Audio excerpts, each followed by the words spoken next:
Welcome to another episode of The Artsy Raven, a show about writing and publishing with your host, J.F. Garrard. Welcome to another episode of the Artsy Raven. Welcome. Today we have a special guest, Catherine Graham. So Catherine is an award-winning poet, novelist, and creative writing instructor based in Toronto. Her eighth book, Æther, an out-of-body lyric, was a finalist for the Trillium Book Award, Toronto Book Award, and won the Fred Kerner Book Award. The Celery Forest was named a CBC Best Book of the Year and was a finalist for the Fred Cogswell Award for Poetry. Her debut novel, Quarry, won the Miramichi Reader Award for Best Fiction and IPPY Gold Medal for Fiction, and was a finalist for the Sarton Women's Book Award and Fred Kerner Book Award. The Most Cunning Heart is included in the Miramichi Reader's Best Fiction of the Year list. She teaches creative writing at the University of Toronto, where she won an Excellence in Teaching Award, leads the Toronto International Festival of Authors Book Club, co-hosts the Hummingbird Podcast, part of the WNED PBS Amplify app, and is a judge for the CBC Poetry Prize. Put Flowers Around Us and Pretend We're Dead, New and Selected Poems is her latest book. Thank you for spending some time with us, Catherine. Oh, I'm happy to. Thank you so much for having me. So tell me a little bit of how you started this journey of writing. Yeah, and there is a story there, and thanks for asking that. I never had any plans to be a writer. I did well in English, but there was no concept of that pursuing that as a form or as an outlet. And I was a student at McMaster University, and my mother died during my first year, and then my father died during my last year. And it was in that place of very deep grief that I was seeing a therapist, and the therapist suggested that I keep a journal. So I started to do that to get sort of some kind of way of moving forward, because I felt so locked inside with the grief. And this gave me some kind of outlet, although it's not a cure and so on, but it provided some kind of relationship to the inner and outer. And then one day I started to think about, we lived beside a water-filled limestone quarry. So that image of us there was just somewhere I went in my imagination, and I started to write about that. And then when I came out, I felt energized. It wasn't like the venting or the struggle of getting the sadness out, the grief. It was an energizing experience. So I worked up the courage to share what I'd written with a close family friend. And she said, you're writing poems. This is poetry. And so, of course, I knew what poems were. I did well in English, as I said, but I had no concept that I could pursue in that. So once that moment happened, there was no turning back. Poetry has been the core of my life ever since. I went to Northern Ireland and studied. I did an MA in creative writing over there. I've written now not just poetry, but a couple of novels, and then a hybrid book that combined the poetry and the prose. But it all began with poetry. So that's really the love of my sort of writing life. And then things just branch off, as we know, because different forms demand different things from us. And it's sort of that dance of finding where the imagination and where the creation wants to be in a certain form. And sometimes we think it might be something, and then when we start writing, it leads us into a new direction. So it's just been a constant sort of journey. And that's really, so there's a bittersweetness, because my parents, of course, never knew that I became a writer, but yet they're always with me on the journey. So I remember thinking years ago, I would write one poem about my mother, and then one poem about my father. And then after that, I think, well, I don't know what I'll write after that, but I'm still writing about them. They still come up.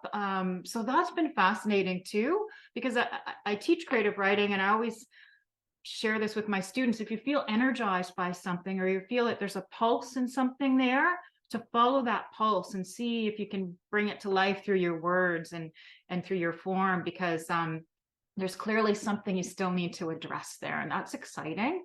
So I did not have any clue that this journey would be my life, but it's become my life and continues to be my life. So I am grateful for that, because I can't imagine not having poetry in my life. So Well, like you said, sort of a form of release, like you're a creator of something. It's almost like meditate. Well, not really like meditating, but you know what I mean? Like you're in this other realm, I guess, when you're yes, writing. Like I'm trying to yes. explain it to So Well, I love that you use the expression this other realm, because that's really what it is. It's the imagination. And it's a realm that we're so familiar with as children. We don't even think, oh, I'm going into the imagination now to play. You just grab a stick and it becomes a doll, or it becomes a wand, or I mean, it's just there. So it's instinctive. And somehow or another, we lose that as we grow older for some reason, and not all of us lose it, but it almost just gets buried rather than lost, I think. And for those of us who find some kind of art form, and it doesn't even mean you have to follow the publication route, you can just be engaging with the imagination through so many activities that allow for that. And I just find that such a wonderful thing, because it's there for us, it's inside us. yeah, I'm just thinking like this morning, like the daycare found out my child wrote a book like about marbles. So it's Oh, a picture really? book, and I made it with him. So I did all the graphics. We published it on Amazon.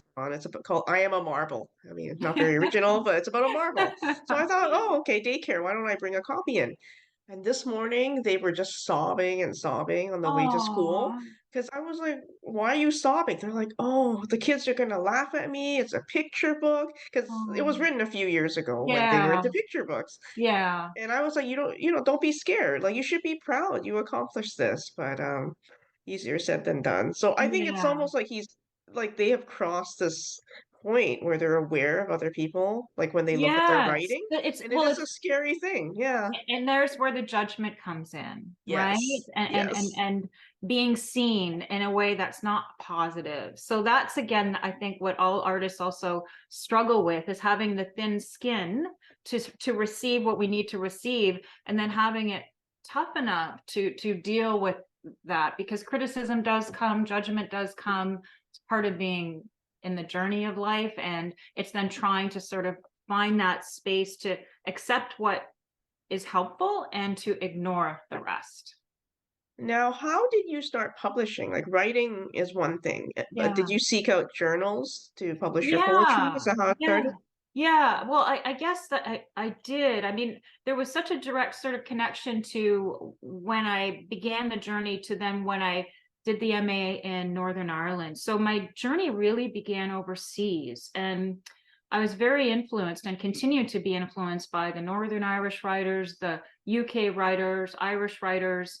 And this, when I was doing my MA, was pre-internet. So I didn't have access to things online. And even if I would go into Belfast to the bookstore, the only two Canadian poets I'd ever see on the shelves would be Margaret Atwood and Michael Ondaatje.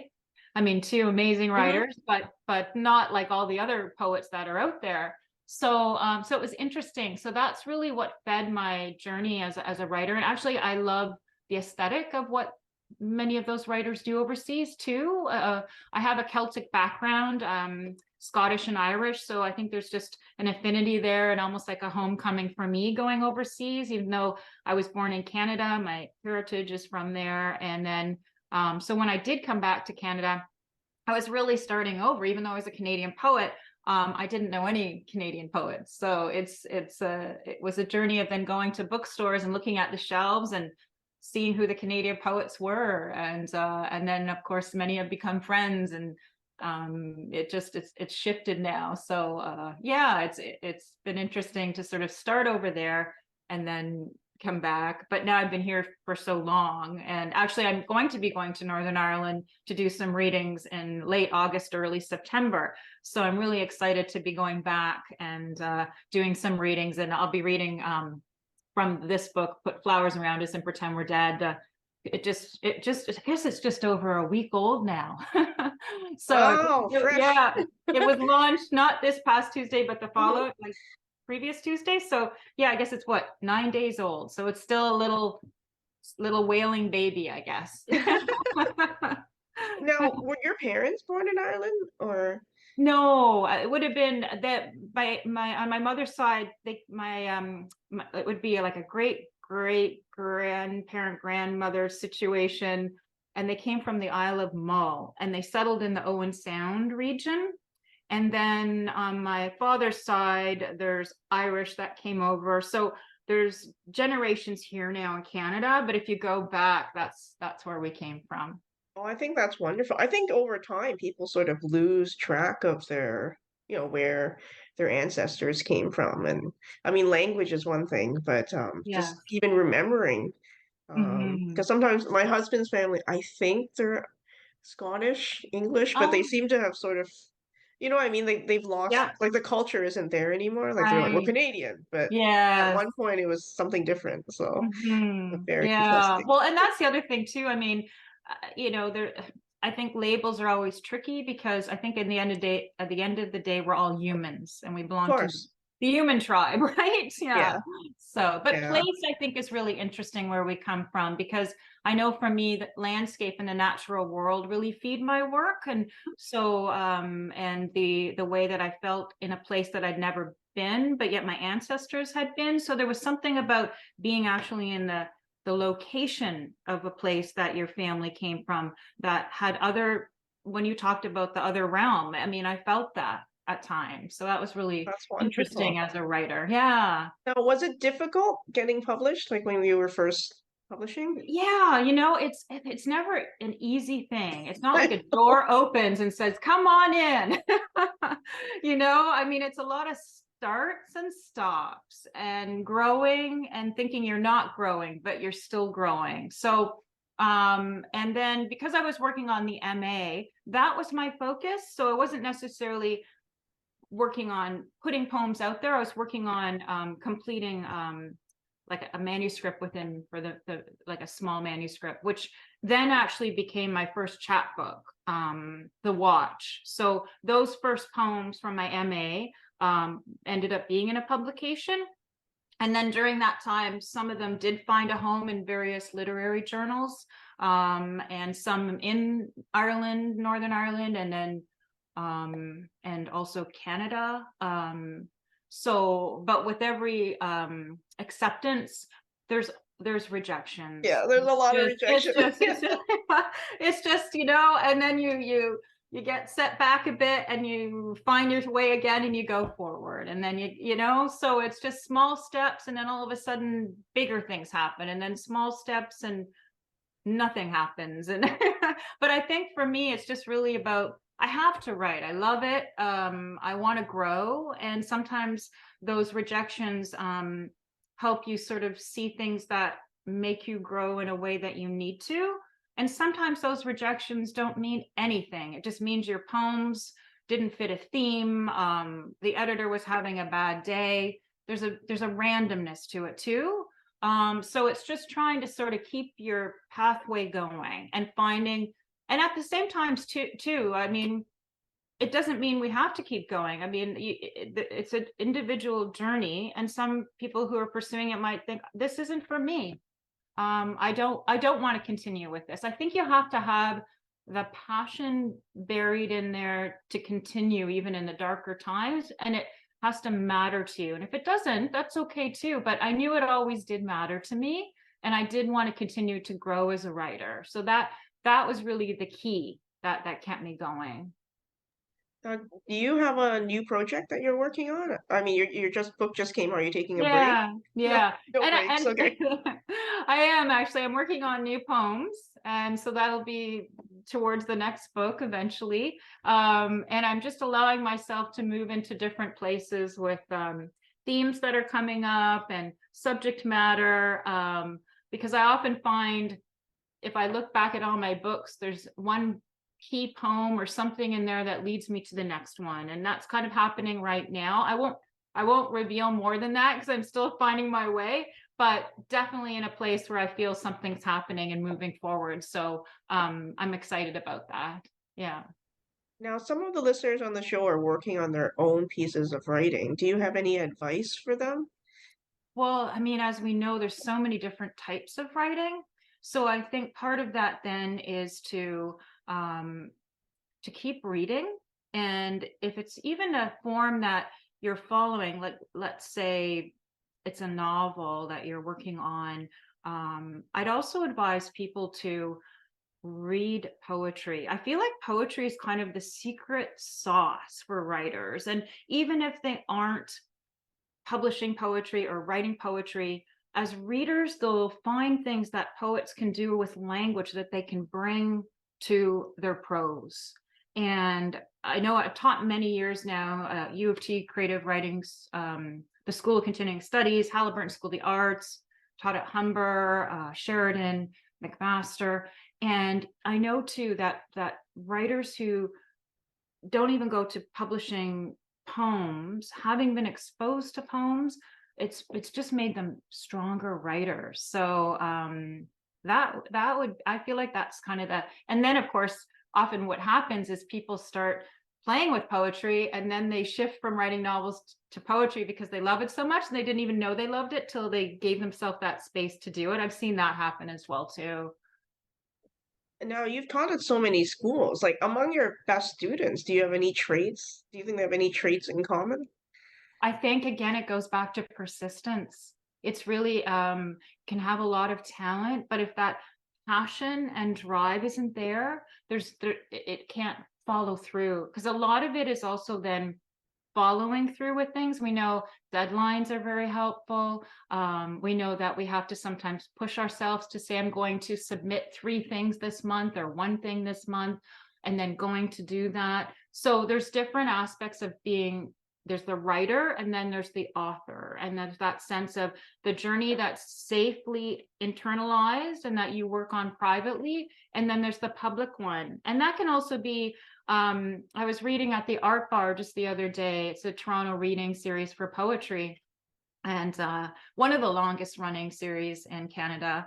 And I was so delighted that many of my students, past and present, came and they have an open mic. So they heard me read, which was lovely to share that with them. And then I had encouraged them to bring a poem for open mic. And so many of them had, and actually it was a wonderful night, not only just the students, but other people who are participating, the sense of community. And one of my students, it was their first time reading. And so those are really powerful moments for writers. And so that's part of it too, finding the community, going out there, sharing your work, learning from each other. I think it's just a way of life, and there's never really an off button once you realize you're a writer. Even if you're not writing, you're gestating, you're taking things in, you're processing even when you don't realize it. So I find it's a way of life, to be honest. Definitely a way of life. Yeah. I was having an argument with my husband this morning about, he was complaining about like the lack of money I bring in with this art stuff. And I was like, it's not about the money, it's about art. And he's just like, uh-huh. Yeah. Well, can I just say, I love the name of your podcast, The Artsy Raven. That's a poem. That's a poem right there. I love that title. Yeah, well, because my publishing press is Dark Helix Press and the logo is a raven on top of DNA. Right. So that's where I got sort of the name Love it. from. Okay, Catherine, so you'll be doing a bit of a reading for us? Yeah, I'd be happy to. And yes, I'll read a little bit from Put Flowers Around Us and Pretend We're Dead. It's new and selected. It's out with Woolsack and Wynn, and I want to thank the Woolsack and Wynn team. And a special shout out to my editor, Paul Vermeersch. He's been the editor for all my poetry books since I came back to Canada. And he thought it was time to do a new and selected. So I'm very grateful. So really, I was telling my cousin about it, and she's a music fan. And she said, so it's kind of like your greatest hits? And I thought, yeah, I guess so. Not that everyone knows my poetry like that, but I'll take that. So yeah, there's poems from various books and also some new poems, actually quite a few new poems in it. So what I'll do is share some of the poems and give our listeners a sense of the work. And a lot of it does connect to the natural world, the fine line between imagination and the real world. I'm interested in liminal spaces. And and I was honored when the writer Lorna Crozier wrote a blurb, and she said, these poems will disturb, they will shatter, they will mend. They do what a poem in these troubled times can do. So I love that they will shatter, but they will mend. So there we go. So I mentioned that I lost my parents, and then I lived beside a water-filled limestone quarry during that time. And this quarry has been an image for me, a central image as a writer. And I write about it a lot. Again, I thought I'd only write one poem about the quarry, but it's come up many times. And it's actually the title of one of my novels, Quarry. So I'm going to begin with a poem titled Back to the Quarry. This surface for long-legged spiders, once absolved teen skin. Plunge into the limestone museum, mingle with rusty machinery, sunken by a triggered spring. Let sunfish nibble toes and raise the fear of turtle snaps. Pursue pathways carved by perch, catfish, bass. Dive in, turn to water before it freezes.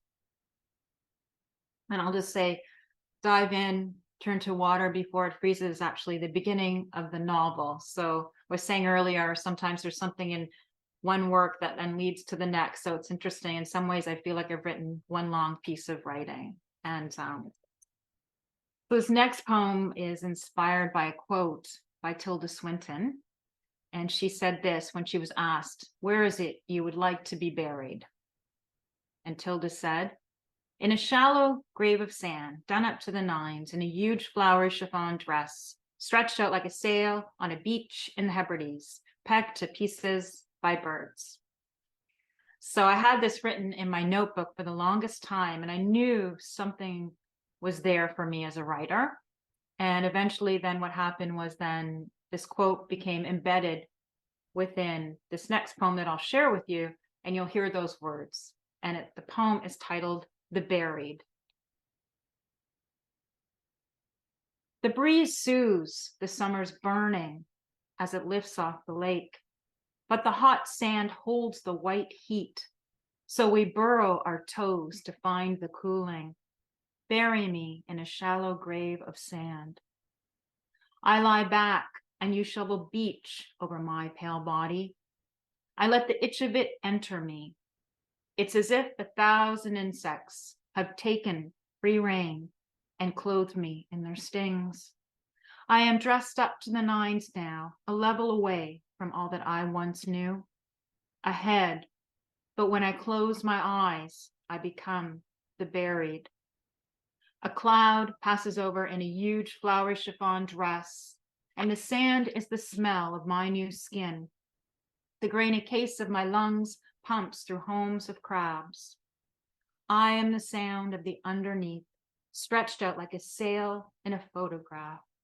I am pure verb, going nowhere. Even the wind can't move me. The sand bars my body from the water's rise on a beach in the Hebrides where time is carved back. Landlocked to the hours of sand that has no hours, only bones. I'm not afraid of you leaving. I'm only afraid of being pecked to pieces by birds. I'll just say I had the honor of reading this poem in Edinburgh at the Edinburgh Fringe Festival with other Canadian poets. This was pre-COVID times, and a gentleman came up to me after and he said how much he liked the poem, and that he actually had lunch with Tilda Swinton just the other day, as you do in Edinburgh. And then so he said, I'm going to send this poem that you've written to Tilda. So he did. So Tilda Swinton has this poem. I'm still waiting to hear from her, but she has it. Wow. So I thought that you never know where poems will go. So this next poem actually takes us back to school and to a young girl struggling in French class. And the title of the poem is "My Ear is Lost."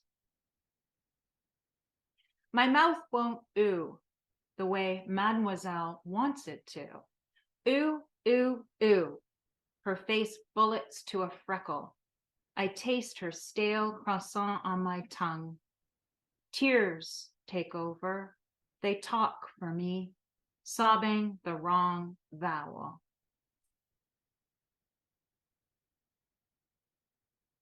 So this next poem takes us to, well, it's a long title. Let the title do the work here. I am one of 1,511 patients resting at Lakeshore Psychiatric Hospital Cemetery. My life is more important than my ghost. The truth, orphan, spinster, cottage D, floating through brick and other strange appearances, a strangled curtain, light's trick. It's cold being dead, being atoms in all elements. Rumors of babies, fetus deep beneath the old working orchard, means apples and pears have faces. Busiest haunt in the city. Patients and staff never reported sightings. A ghost is a fold in a slip of mind, frantic nut of contagion that fly at your neck.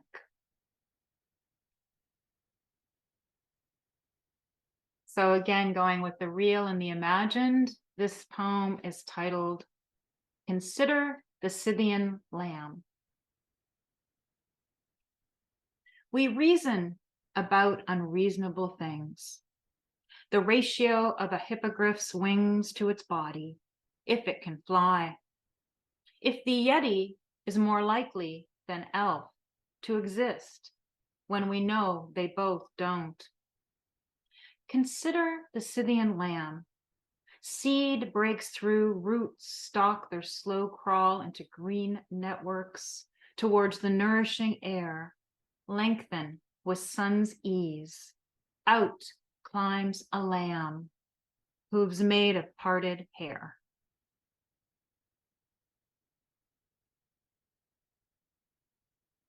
So returning to childhood again, this is a poem that connects me to my mother. My mother loved to play the piano, and as many musicians, they become absorbed in the music. They almost become the music. So it was this strange experience of almost her disappearing. And this is a poem titled, It's Only Her Piano Face. Sometimes I'd come home from school and find her playing. Notes, little keys, covered my footsteps up the stairs. I'd watch her long back swaying until the long song ended. One day, I pushed into her peripheral vision. I saw her face crinkle like tin. The taste of foil between my teeth. You're not my mother, but I was a smart girl. I knew better.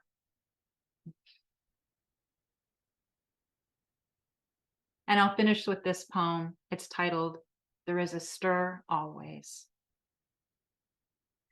If I hold onto this body, the snow will grow inside me, and the winter of my cells will flake into tiny crystals, like six-figured gods, each arrow tip attempting to make the point of something as tears flow. There is a stir always. I rise to the cold to take my place among the fragile stars and sleep. Thank you.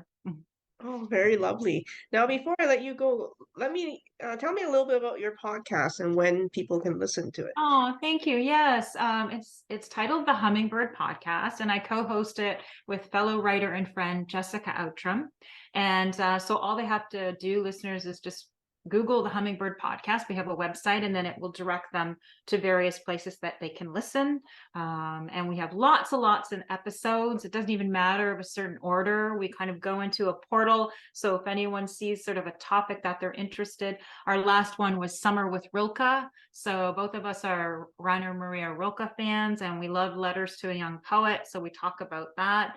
And then there's other things about omit needless words, writing tips, to how to stay in a creative space. They're all things connected to writing and creativity into our lives. And we have such fun doing it. And we were so honored when we were approached by WNED PBS in Buffalo, Toronto. That's the media organization. And they invited us to be on their app called Amplify. So that was just a thrill, because we'd be doing it anyway. As you know, there's just, you do it because you love to do Exactly. the podcast, right? It's fun. And so we're just, it's so lovely to know that listeners were there. And so it's just been a joy to do. And I'm very grateful to have the experience with Jessica, because it's our busy world as well. It allows us to get together and on a regular basis. Although we break for summer, we'll continue in the fall, but lots of episodes are there for listeners to dive into. Wonderful. I'll put some of your links in the podcast notes. And thank you once again for spending some time with us at the Artsy Raven. Oh, I loved it. I loved it. It was so fun, and I can't believe how quickly the time's gone. So thanks so much for having me. Thank you. Bye. Bye. For more upcoming episodes of the Artsy Raven about writing and publishing, visit us at jfgarrard.com/arpodcast. A reminder to Patreon subscribers that there is bonus content available for every episode on the Patreon website. If you enjoyed the show, you can show your appreciation by buying us some digital coffee. The Artsy Raven is produced by J.F. Garrard. The voice in the show's introduction is Chris Gorman, and music is by Tim Moore. Thank you for tuning in. Until next time, stay safe.